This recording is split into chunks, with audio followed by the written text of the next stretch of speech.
Congressman, you've been going to this diner for a long time. You've lived here for a long time. What is it about the people of York County, of this district that keeps you going? These are great people that work really hard, know right from wrong, and aren't afraid to say it. They're polite to you no matter what, even if they disagree with you. I think this is what America is all about. These people.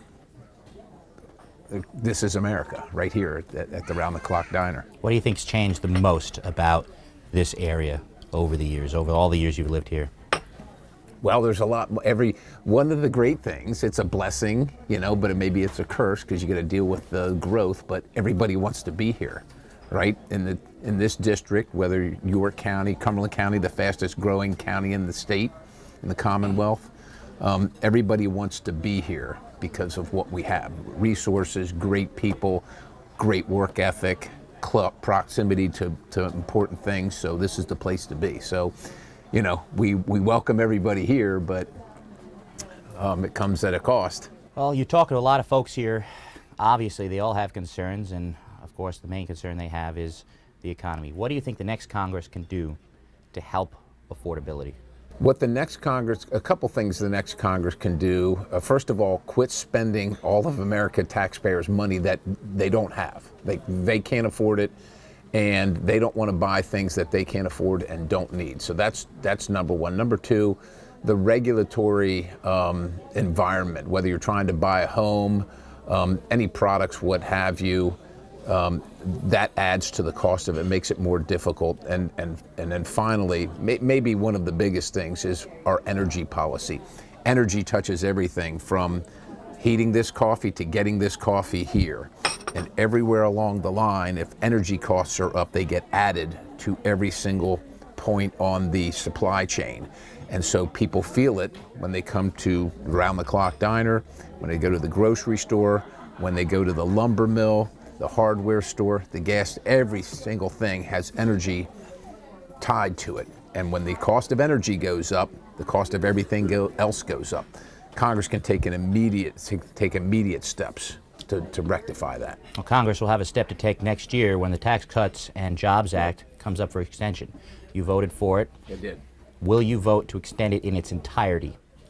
Well, if that's what comes up, there's going to probably be some things that I have questions on in there. But, as always, I look at, does it do more good than harm? Oftentimes in these big bills, you got to accept some things you don't agree with to get the things that you do agree with. We don't get everything that we want. So I'm going to wait and see. But the bottom line is that people here in this county and in this district, just like all others, work hard, and it's their money, and they should be able to keep as much as they can. How concerned are you about the deficit when it comes to the Tax Cuts and Jobs Act? I know some of your teammates, Congressman Roy, has even suggested possibly raising the corporate tax rate through the next extension just to pay for everything else in the bill. How concerned are you about the deficit increases that came from the bill originally and could come from an extension or even an adding on of more tax cuts? Well, I'm always concerned in any times we have a deficit, and my record is pretty clear on voting against excessive spending. What we do know, and the numbers aren't in for 2024 yet, but the last couple of years there's been more revenue at the federal level than ever before, record revenue levels, right? So more money coming into the federal government. So it's not necessarily a problem of letting people keep more of the money that they earn. The problem is that the federal government spends more than it should, and that's where I'm going to focus. You voted against the stopgap bill from McCarthy. You voted against the stopgap bill from Johnson. You voted against the minibus from Johnson. I think there were two of them.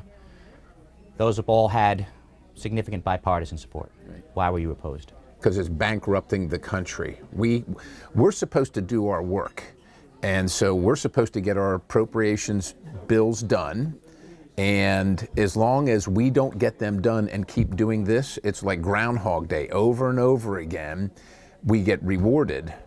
Congress is essentially rewarding itself for not getting its work done. People here have to produce something every day or they don't get their paycheck. Why is it that the Senate can provide zero appropriation bills? Zero. They don't pass any, and then somehow get awarded this omnibus spending that they themselves write, putting our government more closer to bankruptcy and putting American taxpayers closer to bankruptcy. Somebody has to put their foot down and say, you're not going to be rewarded for not completing your job. Is it worth potentially a government shutdown in the future to fix those things? We don't have to do a government, there doesn't have to be a government shutdown, but I will say this, every 100 days we add $1 trillion more to the debt. And every single penny that I vote on, whether I vote yes or no, every penny I vote on is borrowed money.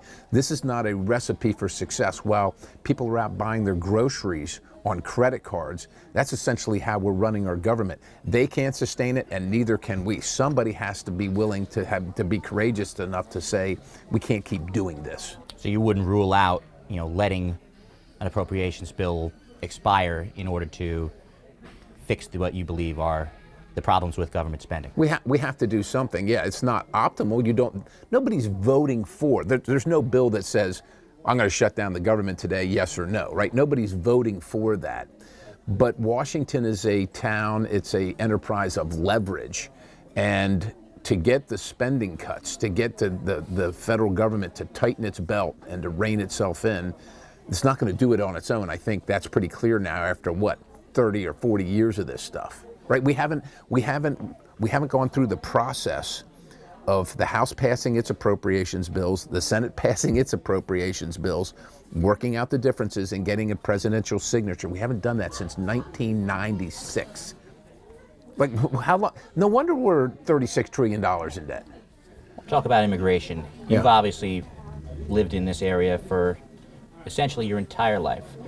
There are a lot of farms in this area that rely on foreign workers to help run their business, to help keep their business operational. How do you balance the needs of those business owners, those farmers, with the need, as you and many others have said, to curtail immigration and to keep people from crossing the border? It is a balance, right? As a second-generation immigrant, America offers a lot of promise to people around the world, and a lot of our industries do need additional help. Of course, fertility rates, birth rates are going down in the United States of America. That's a whole part of the discussion as well. But I think there's a reasonable solution to some of this stuff where the way our laws are currently written, it actually discourages legal immigration, and it discourages the use of, say, temporary foreign workers. But it encourages, well, because it's so difficult, that's an encouragement to do it illegally. It's still illegal, though, and so we should not encourage people to come illegally, but we need to recognize that the system we have is not really appropriate and needs to be fine-tuned to support the people that work and live here and own businesses and need that help. You've called for illegal immigrants to be deported from this country. How should the next administration go about doing it? Well, first of all, we under this administration, they brought in 13,000, this is per the Department of Homeland Security, 13,000 convicted murderers, and just let them loose into our country. A lady not too far from here lost her life to somebody here illegally that was one of those murderers, assaulted a small child in another town and is wanted for murder in his own country.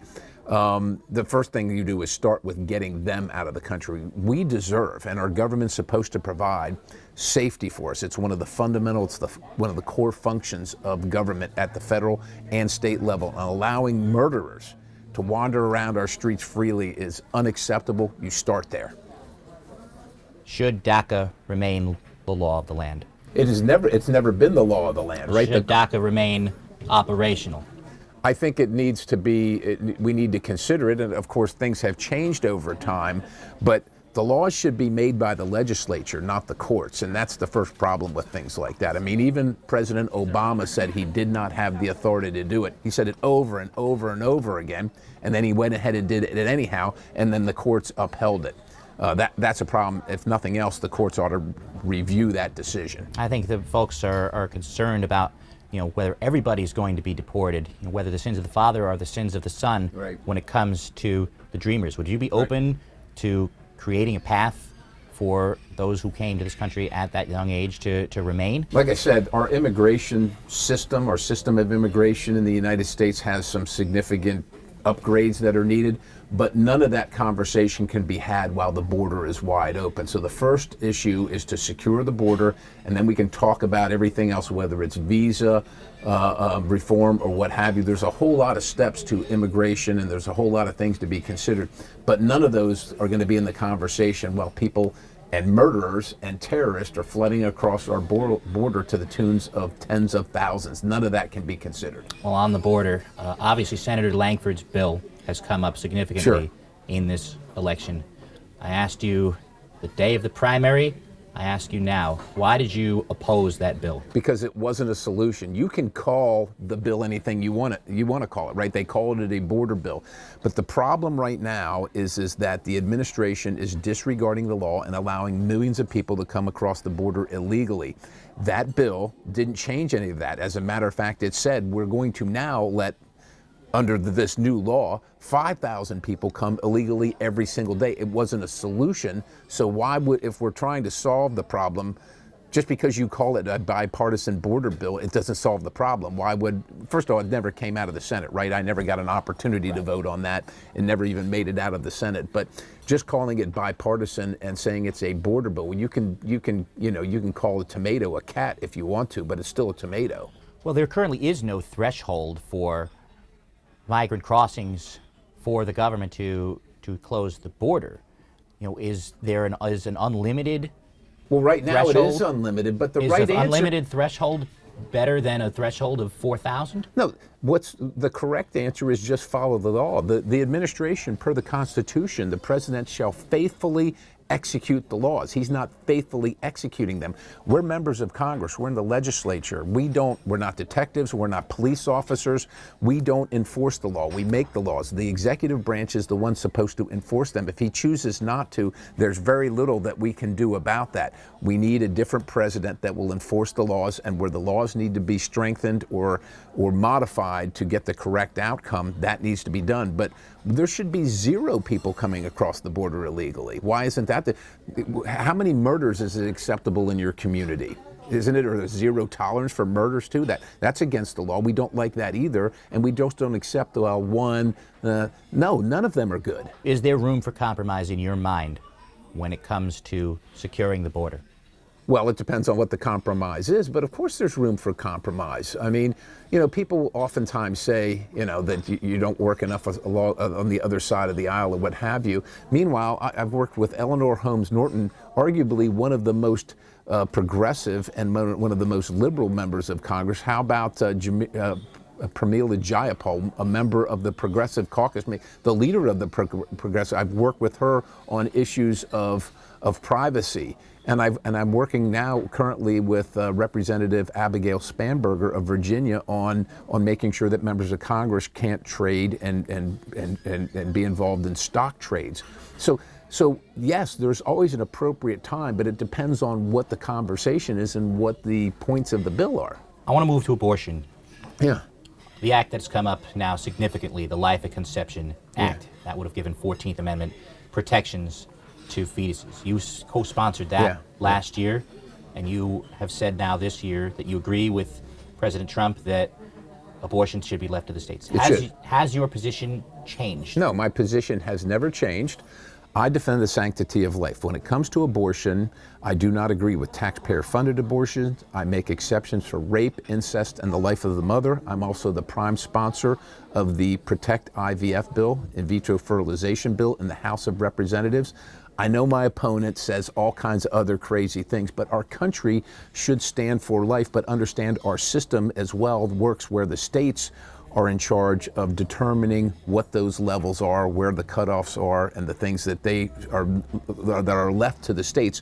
The Supreme Court agreed with Ruth Bader Ginsburg and sent that back to the states where it was rightfully should have been all along, and I agree with that. Well, your opponent and other supporters of abortion rights say that a state government even should not have the authority over a woman and their right to choose. Why should the state government, have that say in well, that's to be determined by the voters of each state, and my opponent and all these people live in states and they can vote based on what their conscience is and what they think the right thing is. But we were a majoritarian country where the majority wins that argument depending on how it's made, and so it's right to have it at the states where they can vote, and that's how it was designed to be.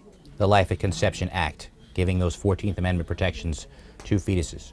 Would you support that act again today? I think it's important that a country stands up for its vulnerable citizens, whether they're young and innocent or whether they're old and infirm. And I don't think it's a good sign for a country that's deciding your life is not of value, your life is not quality. You don't want your government deciding that. You want the individuals to be deciding that, and I think that's where our country needs to be. So that's my position. Well, that bill would have represented effectively a national ban on. That's how you characterize it, but you don't. So when you say that, then you just disregard the states' rights to enforce their own laws, and that bill does not stop the states from doing that. Well, would the Supremacy Clause not have factored in? No. You don't think the Supremacy Clause of the Constitution would have? No, because the states, if you read the Constitution, all these things are reserved to the states except for what is explicitly given to the federal government, which is very narrow.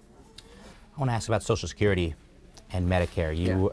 Your opponent has said, has referenced your website, I believe, when it comes to protecting Social Security and Medicare.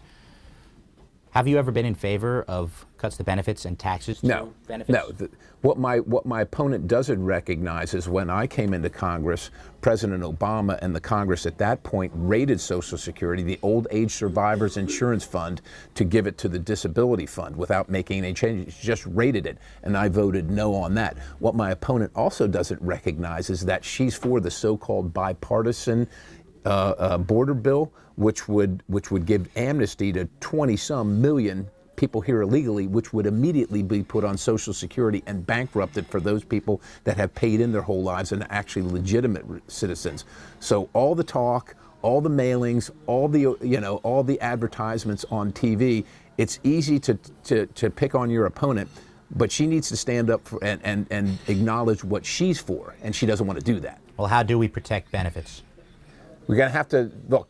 To protect benefits, it's an equation. It's a mathematical equation, and something's going to have to change in that equation because there are more people taking out than putting in, and that's going to have to happen over time. But the first thing to do is do no harm. And when President Obama raided Social Security, all it did was imperil it sooner and further, and those things are unnecessary. And the other thing you do is, again, do no harm. You can't let people that came here illegally immediately access the system. You cannot do that. Another thing that, of course, has come up in the last months and the last few years has been the events that happened after the previous presidential election. Right. Here in Pennsylvania, every county certified their results. The results were audited twice. There was no credible evidence put forward of widespread fraud when it came to having an impact on the results.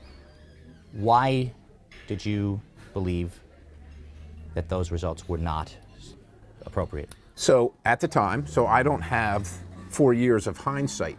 At the time, I was doing what my job was, which was answering and responding to my bosses, my constituents who were calling, texting, emailing, writing in by the thousands about the anecdotes and the experiences that they had and things that they saw and heard regarding the election. Now, if you go back and look at when I objected to the electors, objected pending an investigation, which, by the way, never occurred, and the things I objected to, even today, you cannot refute any of them. They all happened, and they happened by unelected people without the authority to make those decisions, and they're true, and they did happen. And while there has been no investigation, those things all remain true. So asking for an investigation is the absolute, not only is it the appropriate thing to do, it is the duty of a representative on behalf of his constituents. And I'll remind you now that since the turn of the century, my friends on the other side of the aisle that say this is so egregious have objected to every single Republican elected to the presidency for no reason whatsoever. With the benefit of hindsight now, do you believe that the election was decided fairly? Well, I would just say this. Joe Biden received the appropriate number of electoral college votes. As you know, I went to Washington, D.C. I sat out there in the cold and watched him put his hand on the Bible and take the oath. President Joe Biden is the elected president. That's the way that is. And of course, Pennsylvania's 10th district is suffering the consequences of that. Now, in the aftermath of the president's election, you have acknowledged that you introduced President Trump to the lawyer Jeffrey Clark. Yes. What was the nature of your conversations with him and with President Trump in the aftermath of the election? So I would work with the Assistant Attorney General of the United States on multiple legislative issues for a period of years before this ever happened. The president walked into the room and asked, "Does anybody know Jeffrey Clark?" A member, there was a group of members in the room. Well, I know Jeffrey Clark. I've worked with him. So I raised my hand. He said, "Can you make an introduction?" I said, "Well, Mr. President, I think if you call him, he will answer. He's the Assistant Attorney General of the United States." He said, "Scott, I want you to make an introduction." I said, "Okay, Mr. President, I'll make the introduction." I did. They had conversations about things that the Department of Justice was doing and was not doing. That's the purview of the president and Jeffrey Clark. It's not mine. And that's essentially the extent of it. Did you have any insight into those conversations?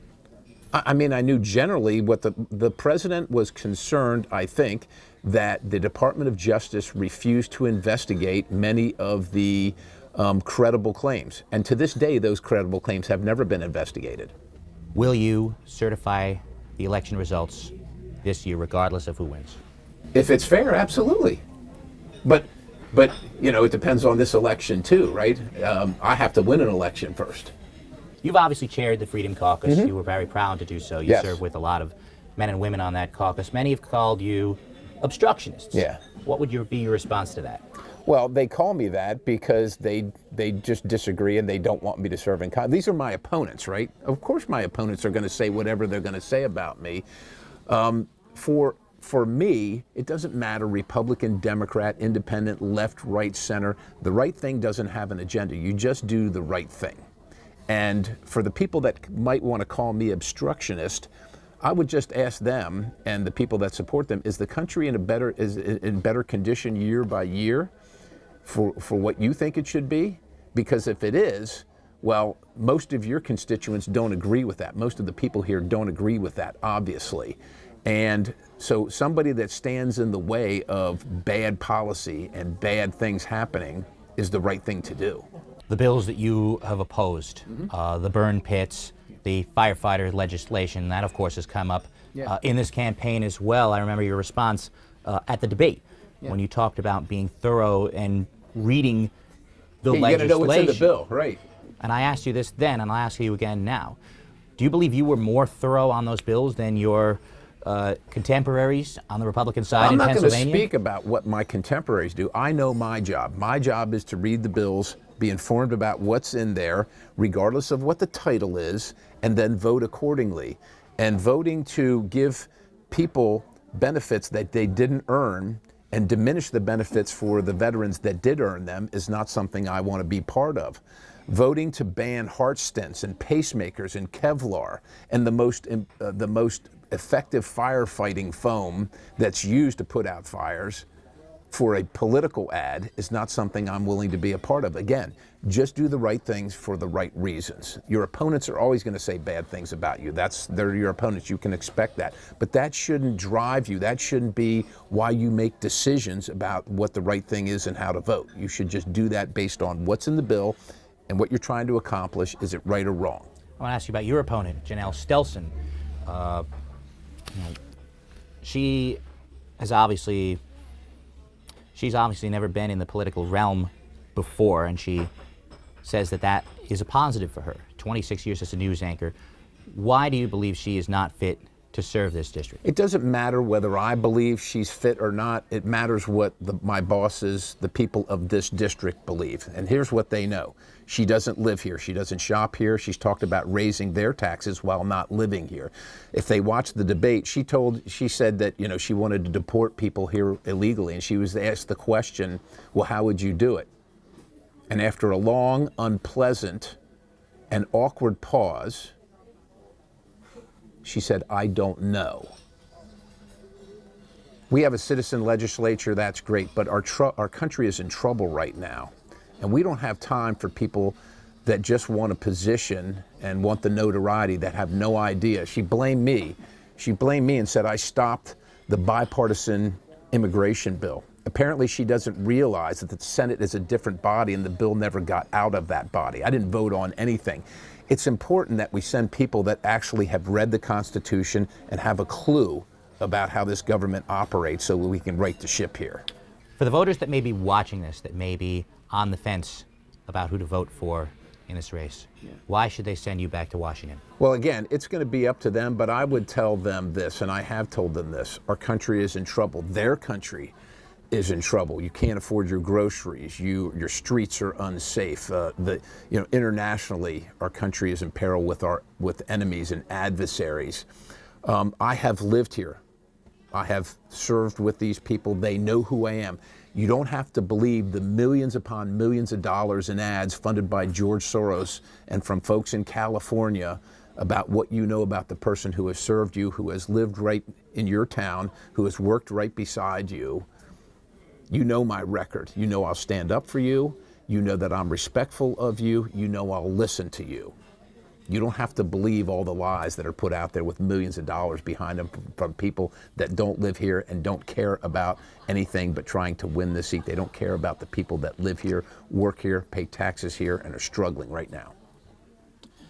What would you say is something about you that the voters may not know?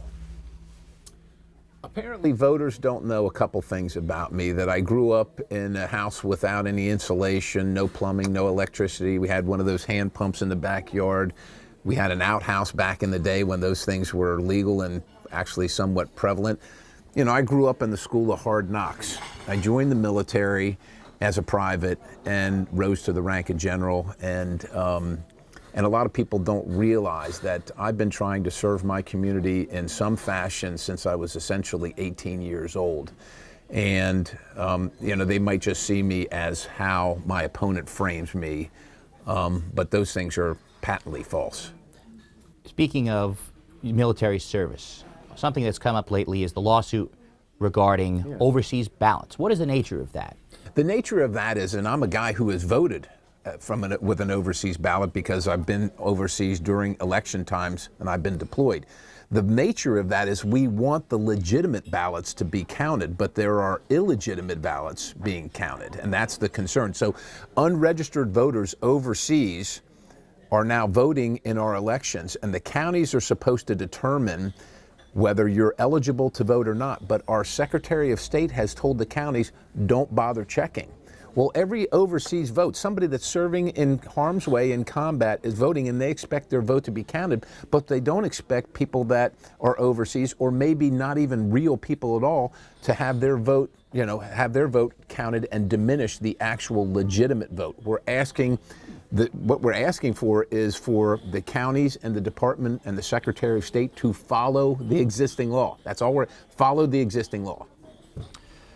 When it comes to foreign policy, how much longer do you think the United States should support Ukraine in its fight with Russia? I need to see some kind of plan. I haven't seen any plan for success. I don't know when it ends. I don't know how deep our involvement goes. But I will tell you this.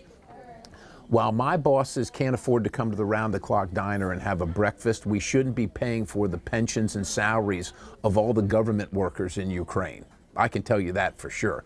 We want Ukraine to win. We don't agree with what Russia has done, but we can't afford our own bills, let alone paying their salaries and their pensions in Ukraine.